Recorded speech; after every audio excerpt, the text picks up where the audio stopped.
Hello guys, আপনারা সবাই কেমন আছেন? আশা করি নিশ্চয়ই আপনারা সবাই ভালোই আছেন। তো আমি রেডি হয়ে পড়েছি আমার ফ্রেন্ডের বাড়িতে। আজ ব্রহ্মা পূজা আছে, ওইখানে যাচ্ছি আমার মেয়েকে নিয়ে। সো চলেন আপনাদেরকেও নিয়ে যাই সঙ্গে।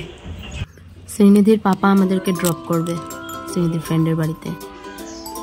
আমরা চলে এসেছি আমাদের ফ্রেন্ডের বাড়িতে, আর শ্রীনিধির পাপা আমাদেরকে ড্রপ করে চলে গিয়েছে। আমি গিয়ে দেখলাম ওদের বাড়িতে ব্রহ্মা পূজা আর লক্ষ্মীনারায়ণ পূজা একই দিনে আজ করলো। ব্রহ্মা পূজা নাকি ঘরের ভিতরে করতে নেই, তাই ওরা পুজোটা ঘরের উঠোনে করলো।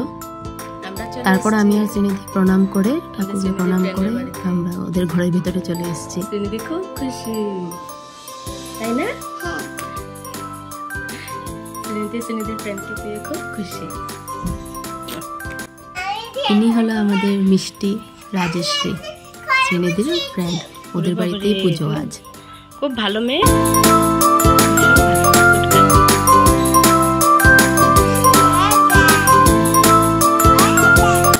ওরা তো দুই বান্ধবী দুজনকে পেয়ে খেলা শুরু হয়ে গেল। দেখুন খুব ছোটাছুটি করছে। তারপর আমরা প্রসাদ খেয়ে সবাইকে বিদায় দিয়ে ঘরের দিকে রওনা হলাম। এখন শ্রীনিধি বললো ও নাকি আবার ঠাকুরকে প্রণাম করবে। আমি বললাম যা, প্রণাম করে আয়। দেখুন যাচ্ছে।